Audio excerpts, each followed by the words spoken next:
Hello and welcome to the latest Moneymakers Investment Trust podcast with me, Jonathan Davis. A reminder that for regulatory reasons, nothing you hear today, however stimulating and insightful, should be regarded as constituting individual investment advice. So it's come round to that time of the month when I have a chance to talk to Andrew McHattie, and we can share our notes on what's been happening over the last couple of weeks or so in the investment trust market. It's always welcome to have you on the podcast, Andrew, and I hope you're in good form. We can kick off this week by something which we could almost punch ourselves in the face with surprise. We've actually had an IPO this week. Not a very large one, but we have seen an IPO, which apart from very small things, it's the first for a long time. It's called Achilles, and I'll leave you to describe what it's aiming to do. Oh, great. Thank you, Jonathan. Yes, this was a very welcome bit of news, a rare sighting indeed. Sky News actually broke this news about a week ago that this IPO was coming, and then this morning it's published its prospectus, so we have a bit more detail. And yes, it's called Achilles Investment Company, and it has the ticker code AIC, which I thought might be either a cheeky nod to the Association of Investment Companies or it's a bit of a dig at it. I'm not sure which. But anyway, this is going to be run by two quite well-known people in the sector, Christopher Mills of Harwood and Robert Naylor, who you might remember was the chairman of both the Roundhill Music Royalty Fund and then famously Hypnosis Songs Fund, which we talked about a great deal in many podcasts in the past. So they're going to run it, and it's raised £54 million, so a relatively small sum. But it's intending to invest that in the alternatives investment company sector. So it is going to be effectively an arbitrageur or vulture fund, if you like, but it's targeting the alternative sector rather than the equity funds. And this seems very welcome, actually. I've seen quite a lot of comments on this trust already. And in spite of its small size, I think this model of constructive activism, where Chris Mills is actually very good at gathering the support of other shareholders and really working for the common good. I think that does mean, actually, he can target some trust in this sector and hopefully realise some value for all concerned. So this seems to be a very welcome addition, I think, to the sector. Yes, well, we're going to talk about Saba Capital, of course, again in a minute, but this is kind of more of a mainstream. I wouldn't go as far as describing Christopher Mills as part of the establishment necessarily, but he's been around in the investment trust sector for an awfully long time. He's a very interesting character and a very successful fund manager. And it has been notable, has it not, that while we've seen Saba thrashing around in the listed equity trust sector, we haven't actually seen much action at all in the alternative sector. And that's been one of the big questions of the last few months, I think, which is why has there been so little activity in the alternatives? Their NAVs continue to decline, their discounts continue to widen in many cases. And we've seen one or two asset sales and a number of boards saying they're going to do strategic reviews and so on. But if you like, it is probably time for the alternative sector to come under scrutiny for the discounts that have become so wide. That's fair, is it not? I think that's exactly right. But the discounts in the alternatives investment company sector are far wider than those are in the equity sector. And I think it is indeed overdue some action and some more scrutiny. Of course, it's much more difficult here to wind up these trusts and to realise the asset value. And I think in the case of Saba, they were really after a quick return. So they were looking for the fund managers just to sell the equities, get the cash and come out. And it's much more difficult, actually, to work to sell a portfolio of alternative assets where you've got to find a buyer, you've got to engage lots of advisors, you've got to do the corporate deal. But that is exactly how Chris Mills works. I mean, he's a richly seasoned individual in doing this exact thing.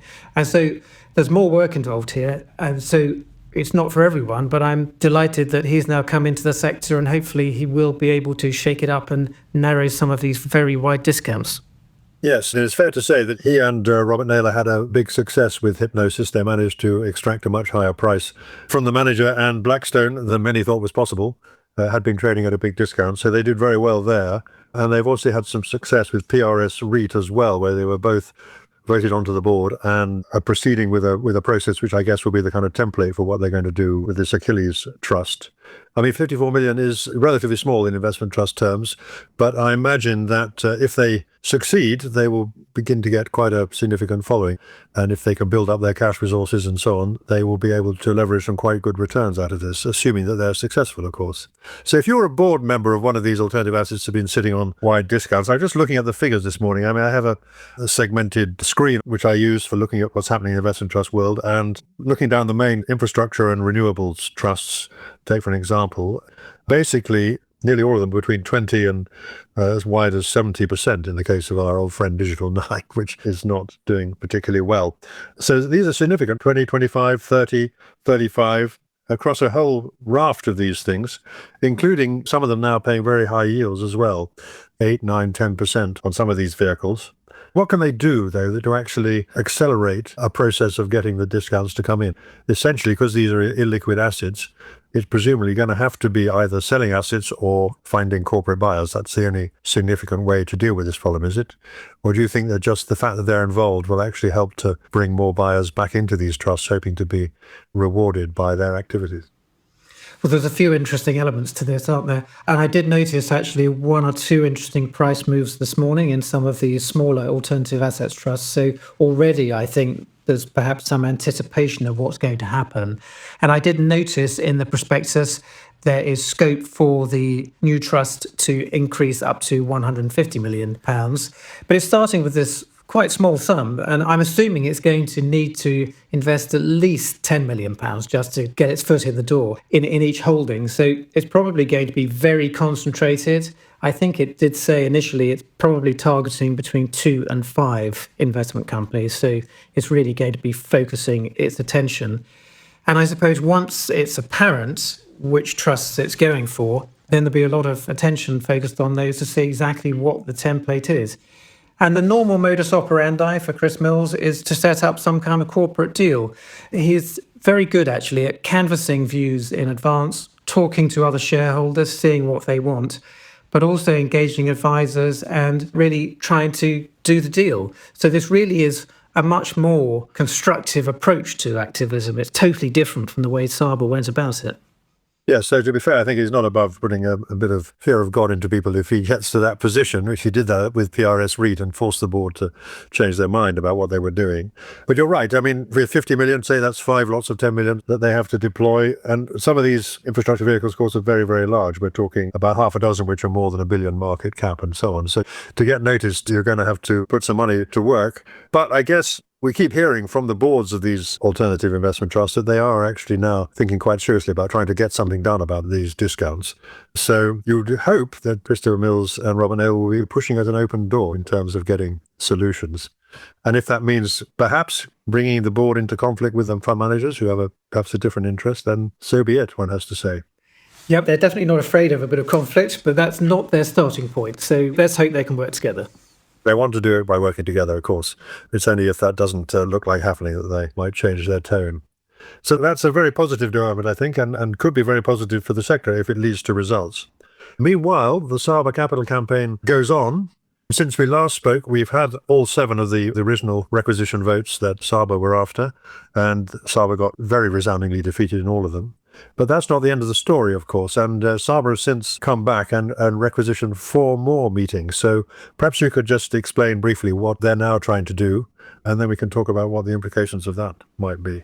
I think we always knew there would be more chapters in this tale, perhaps many more chapters, actually. But you're right, after their pretty resounding defeats, actually, in all 7 of the initial votes, which was actually terrific. I mean, it was very encouraging to my mind to see the very good turnout from the retail investors in particular, who all wanted their voices heard.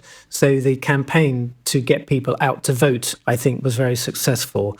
And hopefully that will continue and people will now be much more aware of their responsibilities and rights as shareholders. But going forward now, there are these 4 new requisitions that Saba mooted anyway, which was for CQS Natural Resources, European Smaller Companies Trust. Both of those were 2 of the initial 7, but also now Middlefield Canadian and Schroeder UK Midcap. So 2 new names on the list here. And the idea here is different this time. So rather than seeking to sack the managers and effectively install themselves as replacements to run the money, Saba are now seeking to just get a cash exit, really. They'd like to switch these investment trusts to open-ended structures with a cash exit so they can come out. So I think their self-interest is very much to the fore here. They just want to find a profitable route out of this.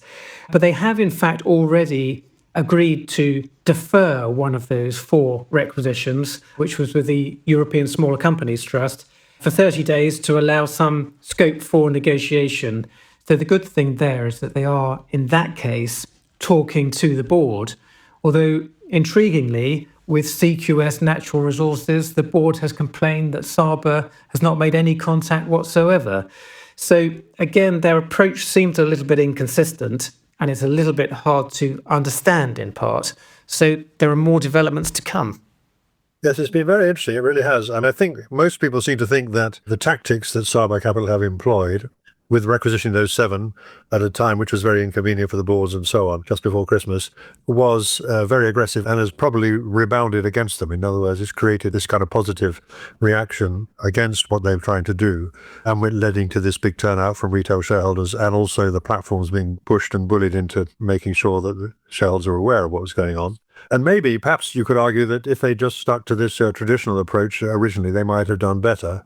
But against that, I guess they would argue that they've actually put this whole issue of big discounts on the map. Bose Weinstein said he wanted to make a big bang and bring it to everybody's attention. Well, he's certainly done that, but it may have actually cost him something in the short term. Would you care to speculate how shareholders might react to these latest requisition meetings? Are they all going to turn out again? Are they all going to vote against Saba again? What do you think? Well, my feeling is that Saba have actually soured their pitch by taking this strange approach to begin with. And I think, unlike Achilles, which has quite a lot of goodwill, I think, in the sector, I think there's quite a lot of ill will, actually, against Saba. And so certainly the knee-jerk reaction would be to vote against them. And it's an interesting question, isn't it, that these shareholders, certainly in CQS Natural Resources and possibly European Smaller Companies Trust, are being asked to vote again in very short order. And this could go one of 2 ways. I think either these shareholders actually become quite weary of the whole thing and think, well, I've already expressed my opinion, I can't be bothered to do that again. Or, in fact, what's happened is that they've become much more cognizant of their responsibility, and they're building the need to vote into their investment routines and understanding that's part of the process. So it's going to be very interesting, not just to see the results, but also the turnout, to see whether they're as good as first time around. My feeling is that all 4 of these votes would go against Saba once again, but there's plenty of scope for surprise here. And I guess the big question that shareholders will have to think about is what happens if these votes fail? What is going to be the end game here? Who's going to come out on top? I mean, Saba, obviously, it costs them money to go on holding these positions. And if the discounts widen a bit, that will make it a little tougher for them to hang around. But at the same time, shareholders may be worrying about whether the discounts are opening up again, unless something is done, if we can get Saba off the register. And that seems to be the general thinking in the boards, I think, that they just want to get Saba off the register by some means. And of course, that's probably what they're talking about at the European Smaller Companies Trust. They're probably trying to find a way to allow Saba, as you say, to realize some capital and then go on. I mean, of course, they're a slightly different position, aren't they, European Smaller Companies Trust, because it's much larger than some of the others, and it's perfectly viable. Even if they paid Saba to go away, their 29% stake, they'd still have a reasonably sized trust, which would not be deemed too small. So I guess it is a little bit of case by case here. Would you agree with that? Yes, I mean, finding an elegant solution here isn't easy because, of course, generally speaking, any exit that you offer Saba, you really ought to offer to all other shareholders, although there are perhaps some clever ways around that. So, yes, you're right. I mean, it's difficult for these trusts to allow for some cash exit without diminishing their size to a point at which they're uneconomic. But I think it will be possible in most cases. And of course, again, we've talked about the potential template for Achilles and how they're going to work. And it would be nice here to find a template for Saba to be able to come out of these trusts where it's got these big holdings. But I'm not sure that's going to be the result. I do think that each of these trusts is going to behave differently.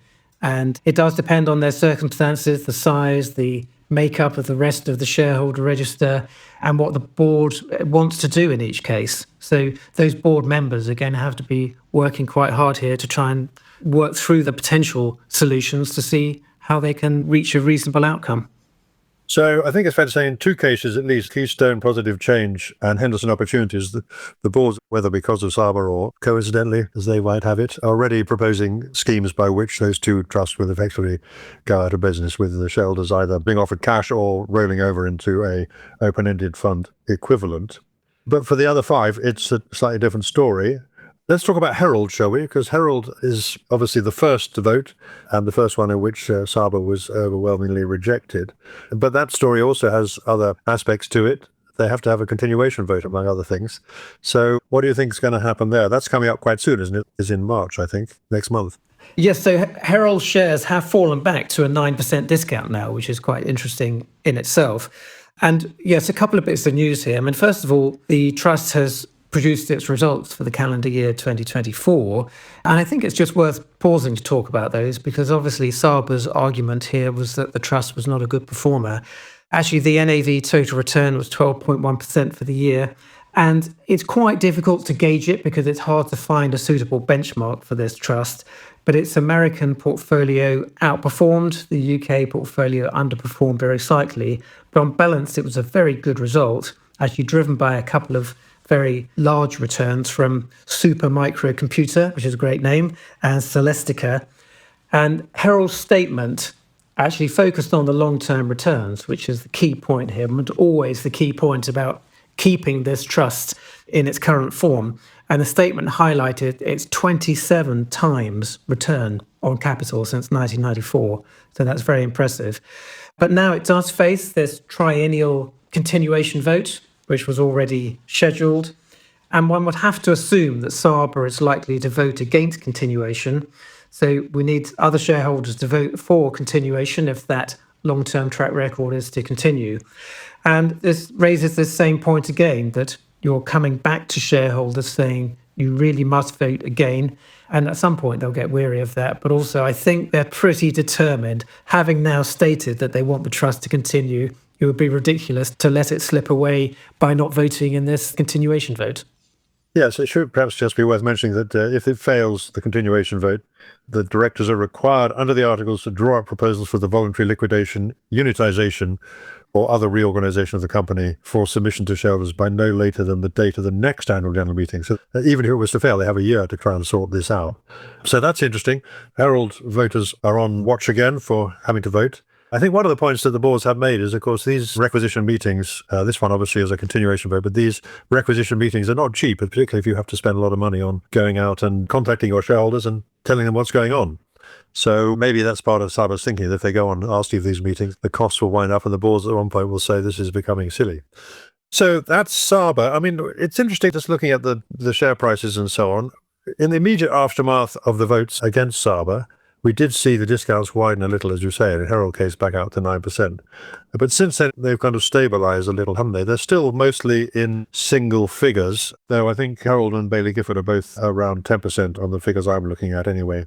So I guess the board's target will be to try and maintain it at that sort of level, if they can, no wider than that. Otherwise, there will be, I think, some anxiety amongst their shareholders. Well, let's move on then. We've talked an awful lot about Saba, and they're not going away, but we can move on. We talked about alternatives before. It might be worth just talking about how some of the boards of those trusts are reacting. So taking as first bit of evidence, Foresight Solar Fund. They came out recently with some announcements about the board looking at strategic options, this famous phrase that means we've got to do something, but we're not quite sure what yet. What did you make of that one? Yes, I think there has been a wake-up call right across the sector. So no board can afford to be sleepy now and to rest on its laurels, particularly when the laurels are not very comfortable. And in this case, it's on a very wide discount and has been on a very wide discount. It's still on a 31.9% discount to NAV. And so, yes, the board says it's considering a range of strategic options. And you're quite right, Jonathan, we just don't know really what that means. And they're engaging with shareholders, which is, I think, the really key thing. So they're talking to their major shareholders to see what they want. And this trust does have a discontinuation vote. So it's slightly different, a discontinuation vote coming up at its AGM this year, which is in June. So that's really why it's coming out with this announcement now. And I think it could jump either way here, because on the one hand, I think you could see some asset sales here. to reduce the pressure from debt and to maybe enhance that NAV a bit and to reduce the discount because it proves the NAV. You might see, on the other hand, the trust deciding to merge because it may decide that's a better route out of this discount and a way to achieve critical mass in the sector. I mean, this is not a small trust, it's £640 million of assets, but if not over £1 billion, and maybe that's what's required now. So it could choose maybe to merge with the General Foresight Renewable Energy Trust or perhaps with another solar operator, but we just don't know at this point. So it could go either way. It might wind down or it might decide to get larger. But it does offer this discount of 31.9%, which looks pretty attractive. And in some regards, this is an each-way bet for potential investors, particularly as you're getting paid to wait. And you mentioned this earlier, Jonathan, the fact that quite a number of these renewable energy trusts in particular are offering very attractive yields. In this case, the yield is 10.4%, which is very high. So you can step back, take that, and see what happens. Obviously, there's always a risk that the assets are going to fall and nothing's going to come of this review, but I think there's a reasonable chance that something's going to happen. Indeed. And that 10%, obviously a lot depends on how well covered that is and whether that dividend can be sustained for a decent period of time. But in the case of most of the larger renewables, that's definitely the case. The dividends are, you can clearly see a path. They'll be there for at least 5 years and even longer in some cases. Green Coat UK Wind, I think, is talking about 10 or 11 years there. So yes, you could be paid to wait. I mean, it is true. We could have said that 3 years ago. I still own some of these things and they paid me to wait, but basically the amount I've made in the dividends has been cancelled out by the way the share price has fallen. But if you actually think that maybe they've fallen far enough, obviously some of them have quite a lot of debt. They're quite highly geared, some of these things, and power prices have been weak. So those are both negatives which have helped. But the share price still seems to be pretty correlated with what's happening to interest rates. So it's strange. It seems like the sort of market has basically ignored the fundamentals and just priced everything on the basis of what's happening to bond yields, which is strange. And that must, as you say, create an opportunity. So at some point, these are going to turn. And when they do turn, you've got this attractive two-way bet, as you say. We might mention this context. We've also heard this week from VH Global Infrastructure Energy, another trust in this sector. What do they have to say? Yes, it's a bit of a similar tale here, but two elements to this story. One is pretty negative, actually, that the net asset value was down 7.3%. And actually, this has been the case in quite a number of renewable energy trusts of late, that they've seen this slippage because they've changed their assumptions partly about power prices and the rate of interest and so forth. So that's not great, but again, probably factored into the price with its extremely wide discount here. But at the same time, the board did again say it's considering potential options for the future of the company to narrow the discount. Now, the analyst comment I've read about this particular trust is that it's probably not a takeover or merger candidate because of the structure of its assets. So it's possibly looking at some asset sales here and ways of crystallizing some of the value in the portfolio. But again, it's an indication that the board is not likely to just sit and rely on the status quo and things generally improving and hoping that a fall in interest rates is going to boost its share price. It's got to be a bit more active than that. And again, we don't know what's going to happen here, but there's potential for some kind of corporate activity to try to help realize a bit more value for suffering shareholders. Yes, and they are certainly suffering. I mean, this one in particular, looking at the AIC data, the share price is, 57 or 58p, and was launched at 100p or just under, effectively. The NAV is £1.12, or reported NAV is £1.12, so the discount is 48%. So, I mean, that's been a pretty sorry story. I see it essentially has lost 40% of its value since it was launched. It's one of the more recent ones, of course, and the more recent ones have been the ones worst affected, I think it's fair to say. And they've got a vote coming up next in 2026 as well, I think. So, as you say, they're also thinking about that. And of course, the big question that's lingering around here, and I think it's fair to ask it, is maybe these boards should have been a bit more active a bit earlier. I mean, none of us can predict the future, of course, and we didn't know what power prices were going to do and all those kind of things. And bond yields, everybody thought bond yields were going to come down. In fact, they haven't come down. So you can mount a defense for it. But essentially, after about 3 years, I think you start to run out of excuses for not acting. Would that be fair? Yes, it's been a game of two halves for these trusts because, of course, they started out in a completely different environment where they were very much fated by the market. Interest rates were near zero, and the yields on these investments looked very attractive. So these trusts were all trading at premium ratings. It's hard to remember that, but they were. And I suppose what's happened here actually is because it happens gradually. The discounts have gradually emerged and then they've widened out, and we've thought, gosh, that's temporary. As soon as interest rates go down a little bit, that'll reverse. And then that didn't happen. And we think, oh, well, buyers will come in, and that hasn't happened. And then we thought, well, perhaps some trade buyers will come in, and that broadly hasn't happened. And so I suppose, yes, you could well say, with the benefit of hindsight, that trusts are now sitting on these extraordinary discounts of 30 or 40, 50%. You can say that they should have acted sooner. But I think it was reasonable to think that other factors might well have changed before this point. And of course, it's not that easy to act. I mean, what do you do? Because you can't necessarily sell these assets to realize cash and return it to shareholders or start a big buyback program. And in many cases, you're committed for the long term. You bought these income producing assets, you're treating them really as annuities. And so it was never in the fund manager's mind that you might sell these. And I guess there hasn't been a great secondary market for it. So if you have been trying to sell any assets over the last couple of years, you're selling them into a really weak market, probably not getting a good price for them. So I don't know. It's all very well for us to sit here and say you should have done more, but I don't know what you would have done successfully. That's the problem. And to be fair, patient capital means being patient, I suppose. And you've certainly had to be patient in these cases. But I think it's just the contrast, as you say, between the extraordinary popularity before the interest rate cycle turned effectively and a complete lack of buyers at the moment. You are listening to a Moneymakers podcast. We are an independent research and publishing venture, and grateful to JP Morgan Asset Management for their generous, no-strings financial support, which enables us to keep the podcast free and our editorial principles intact.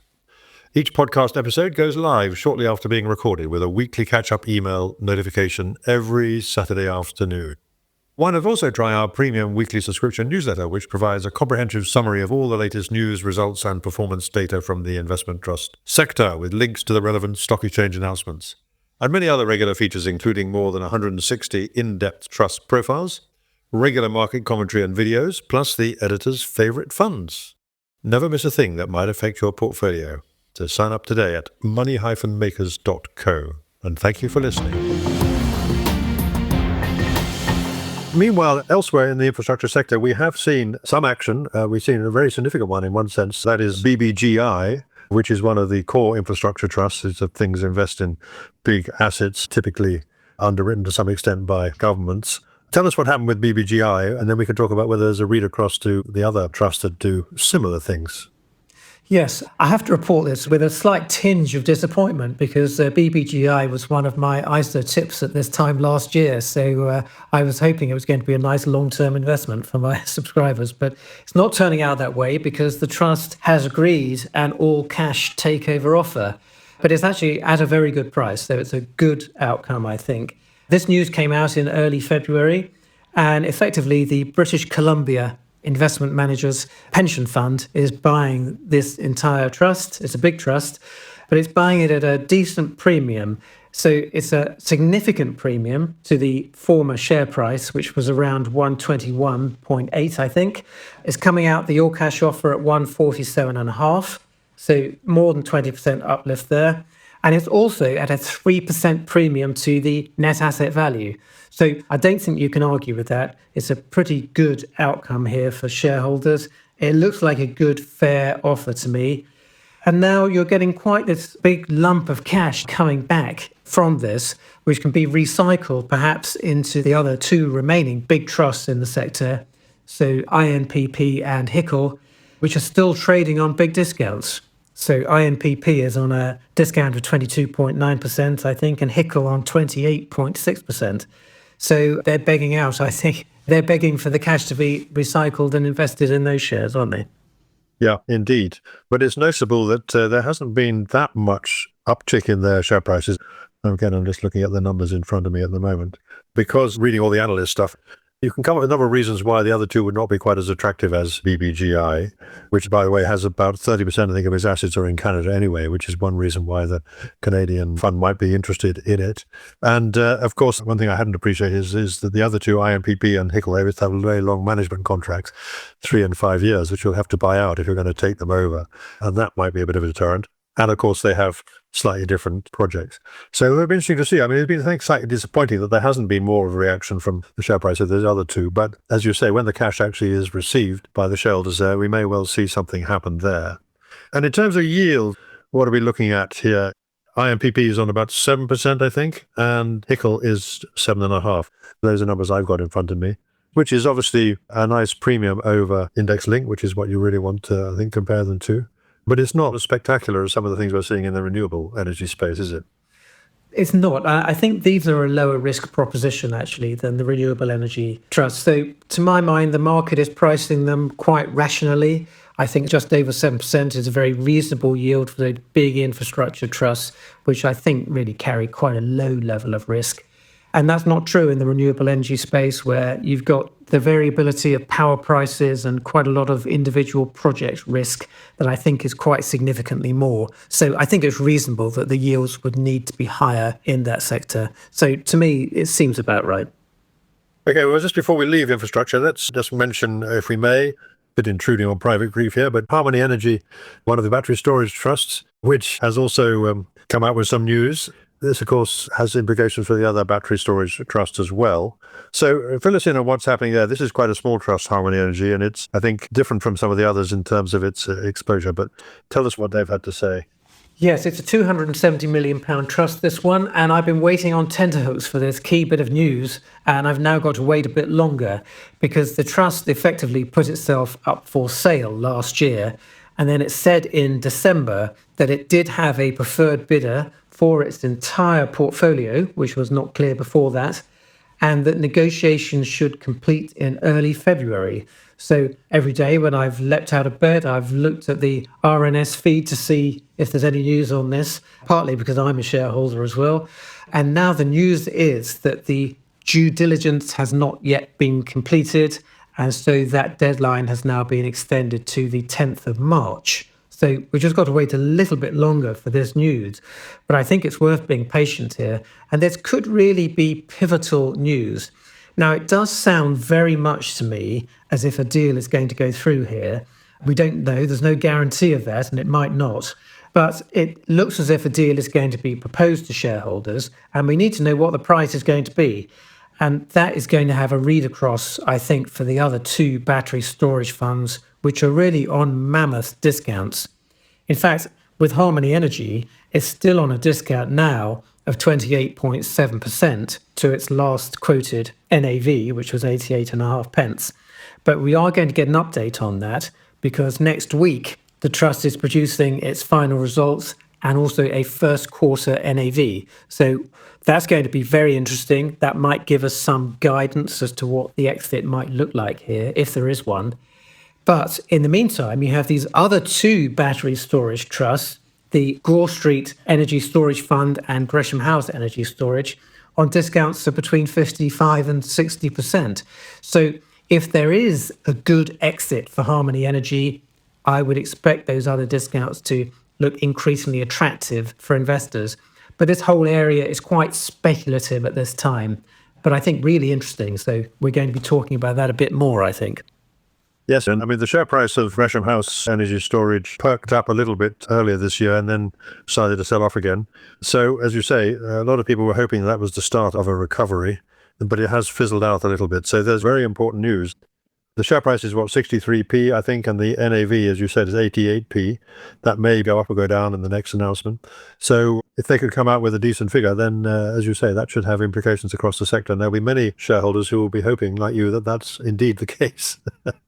So moving on, let's talk about a little bit of news from private equity as well, which is, of course, another alternative asset class. Recently, we've seen some slight improvements in NAVs across the sector, I think that's fair to say. But there's also more news that the boards here are also getting interested in trying to do something about the discounts here. So perhaps you could fill us in on the latest examples of that. Rather the same picture here. Again, this is a trust where The sector has been cheap for quite some time on very wide discounts. And there's a fair bit of optimism actually that the IPO cycle might be turning now, and we might see more realizations coming in the forthcoming year. So potentially a better environment for these private equity trusts to start getting some uplifts in value and to improving their NAVs. But in the meantime, I think boards are definitely becoming a bit more focused on what they can do about these very wide discounts. They're obviously getting pressure from their shareholders. And we have seen a couple of trusts actually increase the size of their share buybacks. And that's really interesting because we've talked about share buybacks a great deal and whether they're effective or not. And I think probably we're arriving at something of a consensus that if they are going to work, then they've got to be big and potentially dramatic. And I think what we've seen here is trusts realizing that and increasing the size of it. So first of all, NB Private Equity, they've allocated $120 million to buybacks, which is about 10% of NAV, so quite significant. Now, that is spread over the next 3 years, but nevertheless, it's definitely a signal of intent for the market that they're not prepared to sit on their current discount, which is actually it's 24.4%, which is not as wide as many in the sector, but they're not happy with that and they'd like to narrow that further. And we've also seen HarbourVest Global Private Equity double its allocation to buybacks. So it had previously said it would allocate 15% of its cash realizations to buybacks. It's doubled that now to 30%. Again, signaling to the market that it wants to keep putting pressure on that discount. And it has come in a bit. I was a buyer of this one when the discount was over 40%, and it has come in now to 35%, but that's still very wide. So it's interesting that these boards are recognizing the need to throw quite a lot more money at buybacks to try to make them more effective. Indeed, it has. And as you say, it does seem to be having a little bit of an impact. One of the arguments we've heard a lot of in the last couple of years has always been boards coming out and saying, well, we've done some buybacks and it's made no difference. Therefore, it doesn't really work as a policy. I think that's now been pretty much appreciated that is not a very good argument, because all it says is that, as you say, if there are more sellers than buyers, or there's no buyers, shall we say, you've got to eliminate the mismatch between supply and demand. And just because you get rid of some of it doesn't mean that the share price is immediately going to recover. So I think what you're saying is that that message has sort of seeped through to boards, and it's no longer seen as a good enough defense to say, well, actually, look, buybacks don't really work. So that's certainly a change of sentiment. And I guess if you talk to people who are bullish about private equity, they say, well, the cycle is picking up. It looks like there could be more IPOs this year, and we'll get some more deals done, and that'll get the whole system kind of lubricated. And the gains could be quite significant if you believe that the discounts can come in from their kind of historic levels to maybe 20% would be a good target for a private equity trust. I don't know what you think about that. Well, that's it. With a couple of special exceptions, we're not really likely to see private equity trusts trading at NAV. That's not the target. We're not going to get to zero here or get to premium ratings. But actually, maybe 15 to 20% is a more reasonable long-term average to aim for. And currently, the discounts are considerably wider than that. So you do, I think, have a decent chance here of this double whammy effect, where you're getting uplifts in NAV because trusts are realizing more of their investments. And they do have a very good track record of doing that at premium ratings. I mean, this is how the private equity sector works. That when they sell things, they do tend to sell them at a good uplift. So we want to see more of that happening. And if that is happening at the same time as you're getting discount narrowing, then you could really see some very strong performance here from a largely out of favor sector. So again, rather like the renewable energy, if you're prepared to be a contrarian and to run against the herd and to accept that you might not get your timing completely perfect, I do think it's a sector well worth looking at. Yeah. And it's interesting looking at the performance year to date. I mean, it's been quite diverse, hasn't it? I mean, we've still seen another extraordinary performance from 3i, which is obviously slightly different. But it's notable that HarbourVest and MB have started to perform quite well. And HarbourVest is a fund of funds, which is always going to be a negative factor, I think, because of the higher fees. But there are also some which are trading down on the Oakley Capital, for example, is down. Partners Group is down, as well as some of the growth capital. So it's a mixed picture so far. Let's move on then and finally get round to the equity sector. Been a couple of interesting developments here. The first one involves an investment trust whose ticker is HINT, which is the Henderson Investment Trust, and they are going to merge with the all-conquering JP Morgan Global Growth and Income Trust. So perhaps you could just fill us in on the details of that one quickly. Again, another smallish trust. Yes, the JP Morgan Trust has been hoovering up smaller trusts and acting as a consolidator in the sector, and it's continuing that now. So Henderson International Income is going to disappear. It's going to merge with JGGI. And I have mixed feelings about this. Hint, I think, did have a fairly lackluster record over recent years, and certainly a wider discount. And it was not a big trust, £370 million of net assets. So I completely understand the rationale for this, and it makes sense. It's a good outcome for shareholders in the short term. But I think there's a bit of extra risk here as well, because actually the reason Hint had a fairly lackluster record is that it had a valuation-driven process, a quite conservatively positioned portfolio, which meant it had very low exposure to US tech. And that, of course, has been a terrible drag on returns. But in the case of JGGI, that's not the case. It's structured differently and does have much more of that growth exposure. So I think if you're making the switch here, you're merging, then you're being now exposed to more risk than you were before. And I think that's not going to be very attractive for all of the Hint shareholders. But they don't have any alternative here. There's no cash exit on offer. And I suppose that doesn't matter too much because JGGI shares are trading at a small premium in the market. So that's fine. You can just go through the merger and then sell in the market. Anyway, it's just more of the consolidation occurring, and JGGI has been very, very successful at that. Yes, and it's interesting in a way because, of course, it's one of these trusts that has an enhanced income policy, so it's not like it every year it necessarily earns its income. It can come out of capital, but that seems to be the way that investors prefer these days. I mean, we might just quickly talk about the global equity income sector, which is a relatively small sector, but quite a lot of large trusts in there. We've got Murray International, we've got Scottish American, and we've got JGGI. They're very different animals, aren't they? I mean, I think one of the problems is if you're an investor who's not particularly experienced in the investment trust world, you come along and you look at these trusts, you wouldn't appreciate that they're actually doing quite different things, most of them. I mean, JGI is very different from Murray International, for example, which is very much an income-driven vehicle. That's a really important distinction, and I think it's not something that's widely appreciated. And that was really why I wanted to mention the higher risk involved in the JP Morgan Trust as distinct from Henderson International Income. And of course, if you're a private investor looking at the recent track record, you're going to be very attracted to the JP Morgan Trust. But that is very considerably because it was able to have this exposure to growth stocks, because it doesn't have to generate all of its income from the dividends. And so it does have a quite distinct profile. It's very different from Saints and from Murray International. And I think actually that you've got to be aware of that. And I'm not sure that that's going to continue, of course. It has been a real tailwind to have exposure to these big US tech stocks, but that's not necessarily going to be the case over the next 12 months. So, it's important to be aware of those differences. Okay, so then let's just talk briefly about Invesco Asia Dragon. This is, again, part of this general theme of consolidation in the global equity sector. This is a result of a merger between two quite reasonably sized trusts to create a bigger animal.